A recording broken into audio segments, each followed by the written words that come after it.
Demand elasticity MS09 unit 5। एक ये concept है कि ज़्यादा है तो अच्छा है। तो जैसे कि आपकी स्क्रीन पर है, मुझे एक प्रोडक्ट मिलता है तो उस प्रोडक्ट के मिलने से मेरा हैप्पीनेस लेवल थोड़ा इंक्रीज हो। अगर ये मेरे को थोड़े और ज़्यादा मिलते हैं तो मेरा हैप्पीनेस लेवल जो है वो और ज़्यादा इंक्रीज हो जाता है। और फिर अगर मुझे ये और ज़्यादा मिलते हैं तो इतना इंक्रीज नहीं होता, बल्कि डिक्रीज भी हो सकता है। और बहुत ज़्यादा मिलते हैं तो ऑफ कोर्स इतना मज़ा नहीं आता। तो ये जो हर एक इंडिविजुअल इंसान का एक यूटिलिटी फंक्शन होता है, ये इंक्रीज होता है किसी भी प्रोडक्ट के मिल। जैसे कि आपको अच्छे कपड़े पहनना पसंद है, अगर आपको एक शर्ट मिल जाए तो आपको बड़ा अच्छा लगेगा, लेकिन एक के बाद अगर दो मिल जाए तो आपको और ज़्यादा खुशी होगी। लेकिन तीन मिल जाए तो बहुत ज़्यादा अच्छा लगेगा, लेकिन चार, पाँच, छः, आठ, 10 तो मतलब ठीक है, हर बार उतनी खुशी नहीं बढ़ेगी आपकी। अगर आपके पास ऑलरेडी अगर 150 शर्ट्स हो गए हैं आपकी अलमीरा में और एक और नया मिल जाएगा तो मुझे नहीं लगता उससे बहुत ज़्यादा खुशी होगी।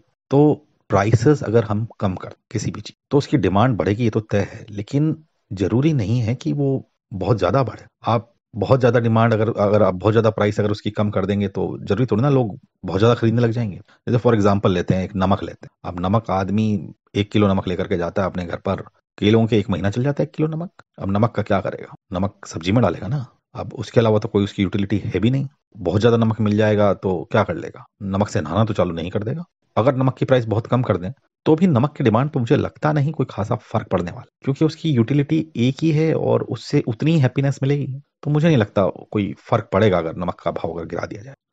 प्राइस कम करने से क्या इफेक्ट होता है? प्राइस कम करने से पहला इफेक्ट तो होता है इनकम इफेक्ट। इनकम इफेक्ट का मतलब यह है कि सामान का तो प्राइस गिर जाता है और आपकी इनकम वही रहती है, तो बेसिकली आपकी परचेसिंग पावर बढ़ जाती है। तो उसी इनकम के अंदर आप जो है ज्यादा सामान खरीद पाते हैं। जैसे मान लेते हैं आपकी सैलरी है 20,000 रुपया या 25,000 रुपया, 25,000 रुपया आप सैलरी मान लीजिए। तो आपका दूध का बजट है महीने का 2,000 रुपया, इलेक्ट्रिसिटी का है 2,000 रुपया।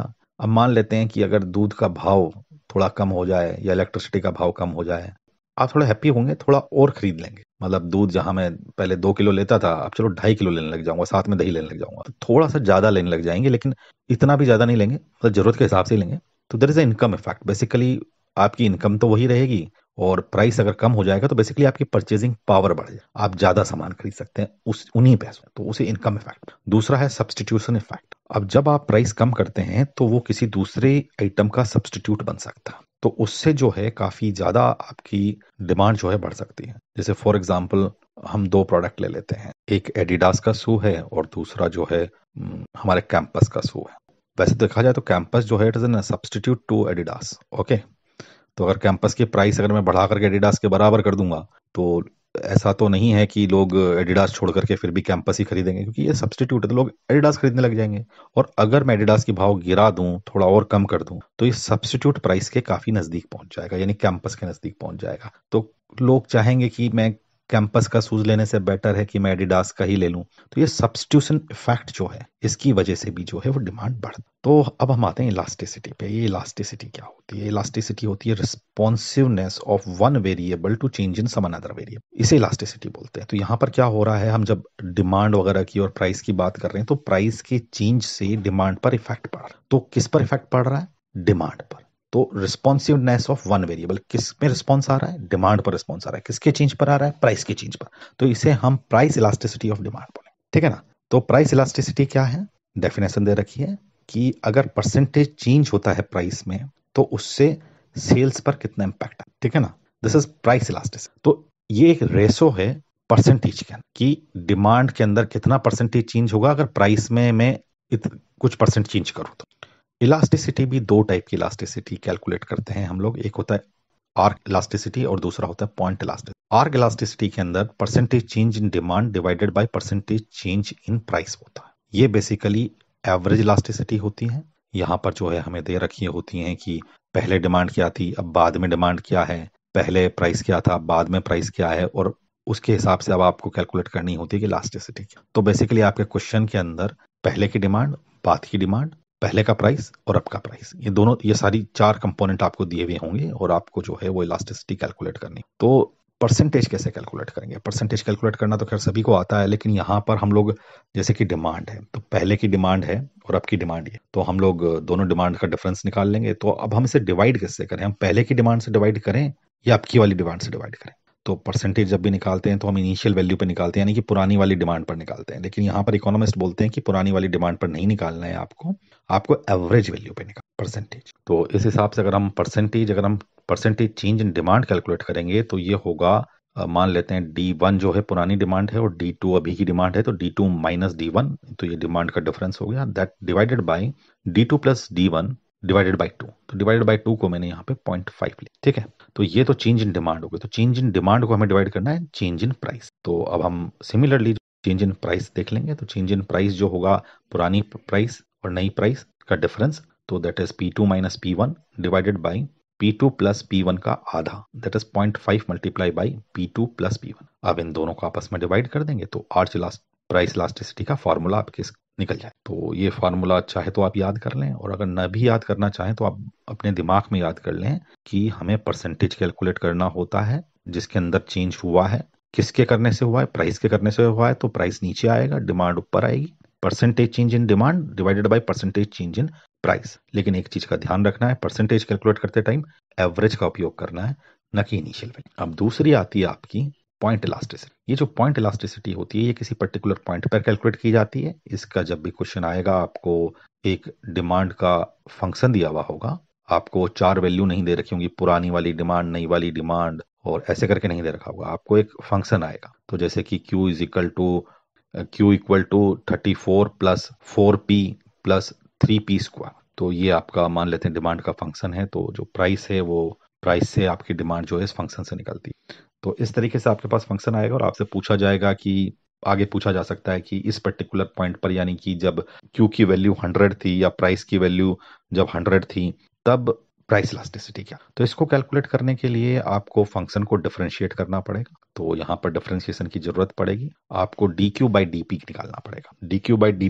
कुछ नहीं है, बस dq बाई डी समझिए आप rate of change in quantity, यानी कि rate of change in demand with respect to price. dq एक छोटा चेंज है डिमांड में और dp एक छोटा चेंज है प्राइस। तो dq बाई dp को हम हमेशा ऐसे पढ़ेंगे, रेट ऑफ चेंज ऑफ, मतलब जब भी डिफरेंशिएशन होता है उसको पढ़ा ऐसे जाता है, रेट ऑफ चेंज ऑफ, ऊपर वाले का नाम लेंगे डिमांड, विद रिस्पेक्ट टू नीचे वाले का नाम लेंगे प्राइस। ठीक है, दोबारा से बोलता हूं, rate of change of demand with respect to price. तो ये आपका dq बाई डी निकल जाएगा। dq बाई डी जो है ये, इसको हम मल्टीप्लाई कर देंगे p बाई क्यू से। इस फार्मूले को अगर आप ध्यान से देखेंगे तो ये फार्मूला जो है आपने जो इससे पहले जो आर्च इलास्टिसिटी करा है उससे काफी मेल खाता हुआ है। उसके अंदर भी आप देखेंगे पहले जो था चेंज इन डिमांड था, जिसको हमने D2 माइनस D1 लिखा। अब यहाँ पर क्या है, स्मॉल चेंज इन डिमांड, तो हम उसको DQ लिख रहे हैं। ओके, और नीचे था P2 minus P1। P2 minus P1 क्या था, चेंज इन प्राइस। यहाँ पर हम इसे क्या लिख रहे हैं, DP।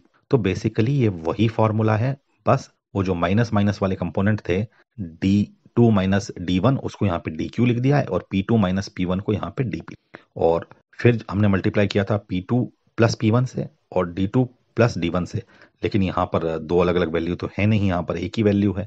तो आप ऐसे समझ लीजिए ऊपर P आएगा नीचे Q आएगा। तो ये फॉर्मूला आपको मेरे ख्याल से याद हो जाना चाहिए, आपको कोई तकलीफ नहीं। रही बात डिफरेंशिएशन की, तो ये डिफरेंशिएशन क्या होता है ये मैंने MS8 की बुकलेट में ऑलरेडी कवर किया हुआ है, MS8 के लेक्चर में। और फिर भी आपकी मेमोरी रिफ्रेश करने के लिए मैं बताता हूँ कि केवल 2 ही फॉर्मूला आपको याद करने की जरूरत है। पहला फॉर्मूला तो ये कि x raise to the power n अगर कोई है, जहां पर x एक वेरिएबल है और n उसकी पावर है, तो अगर हम इसे डिफरेंशिएट कर देंगे तो पावर आगे लिखी जाएगी, यानी ये वो पावर से मल्टीप्लाई हो जाएगा और उसकी पावर 1 कम हो जाएगी। तो x raise to the power n अगर x के रिस्पेक्ट में डिफरेंशिएट होगा तो n multiply by x raise to the power n minus 1 बन जाए। और अगर कोई कांस्टेंट होगा तो उसका रिजल्ट 0 आएगा। एक एग्जांपल लेता हूं, जैसे 34 है, 34 एक कांस्टेंट है, अगर मैं इसको डिफरेंशिएट करूंगा with respect to x y या किसी के भी, तो कांस्टेंट है, तो कांस्टेंट का रिजल्ट जो है वो 0 ही आएगा। अब एक क्वेश्चन लेते हैं, आपके बुकलेट में है ये क्वेश्चन।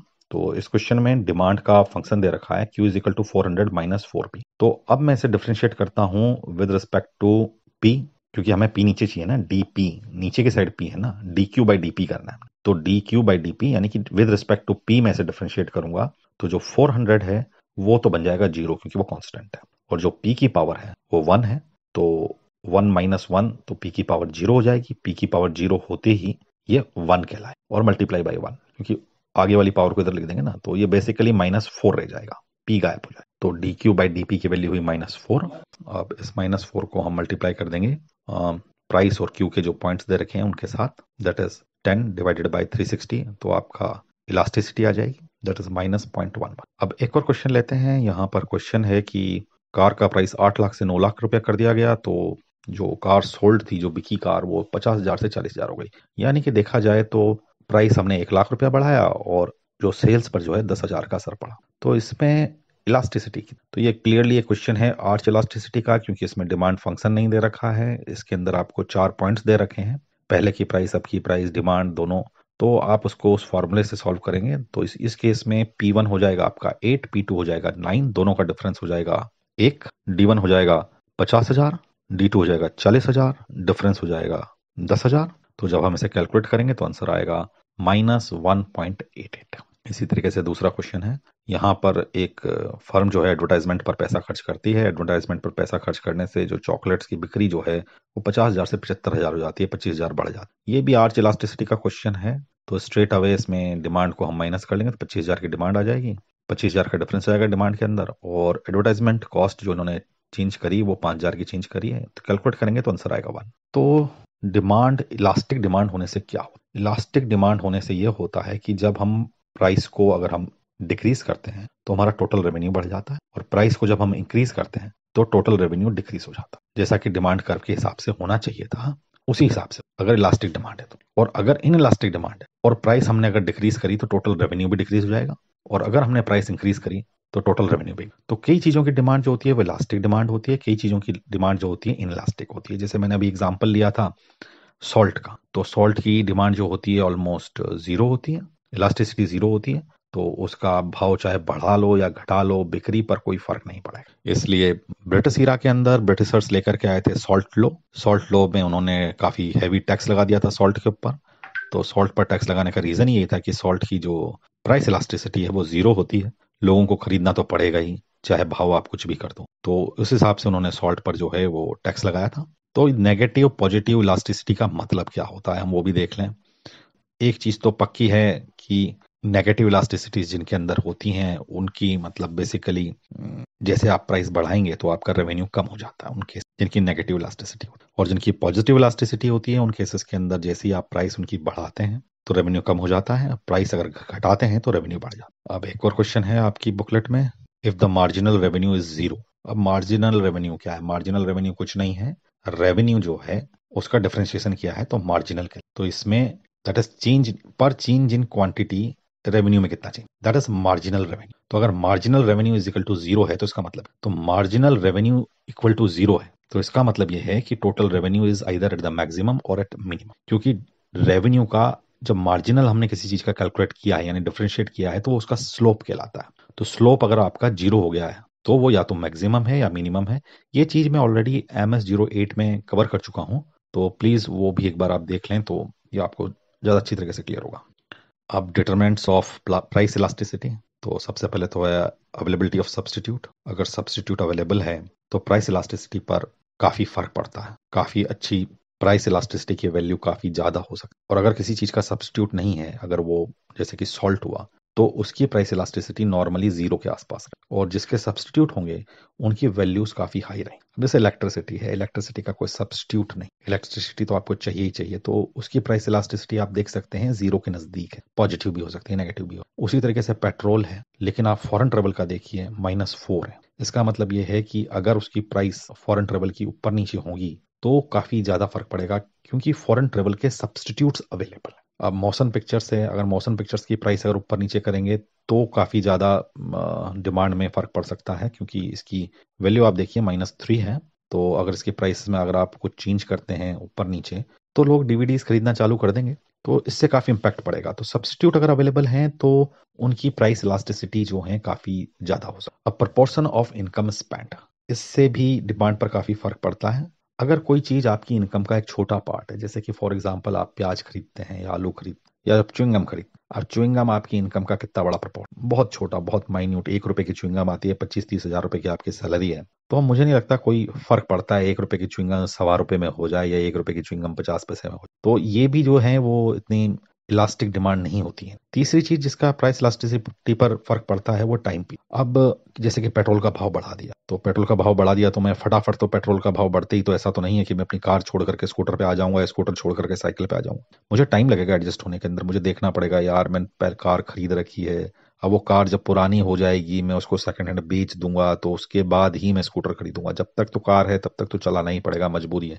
उसी तरीके से हम मान लेते हैं कि इलेक्ट्रिसिटी का प्राइस बढ़ जाता है। अब ऑलरेडी घर में फ्रिज है, एसी है, अब बंद तो नहीं कर देंगे ना, अब वो चलेंगे, तब तक तो चलेंगे जब तक हैं। बाद में जब पुराना हो जाएगा एसी, नया वाला खरीदेंगे तो या तो एनर्जी एफिशिएंट खरीदेंगे, नहीं तो एसी खरीदेंगे नहीं, हम कूलर खरीद लेंगे। तो आदमी को एडजस्ट होने में टाइम लगता है। तो जो प्राइस इलास्टिसिटी होती है वो टाइम पर भी डिपेंड करती है। तो अब जो हमारे डिटरमिनेंट्स हुए प्राइस इलास्टिसिटी के, वो तो हुए सब्सटीट्यूट्स, अवेलेबिलिटी ऑफ सब्सटीट्यूट्स और proportion of income spend on that particular item और समय। अब प्राइस इलास्टिसिटी से डिसीजन मेकिंग में हमें क्या मदद, ये मैं सब कवर कर चुका हूँ। पॉजिटिव इलास्टिक डिमांड होती है, इन इलास्टिक डिमांड होती है, नेगेटिव इलास्टिक डिमांड होती है। तो इन सब से हम क्या क्या कर सकते हैं, तो ये आपकी स्क्रीन पर है, आप देख लीजिएगा। इसी तरीके से जैसे हमने प्राइस इलास्टिसिटी ऑफ डिमांड हमने कैलकुलेट करी थी, वैसे हम इनकम इलास्टिसिटी ऑफ डिमांड भी कैलकुलेट कर सकते हैं कि इनकम में जब चेंज होता है तो डिमांड में कितना चेंज हो। फॉर्मूला थोड़ा सा चेंज हो जाएगा, प्राइस की जगह बस इनकम आ जाएगा, बाकी सब सेम रहेगा। इसी तरीके से हम लोग क्रॉस प्राइस इलास्टिसिटी भी कैलकुलेट कर सकते हैं। Cross price elasticity normally substitute goods के अंदर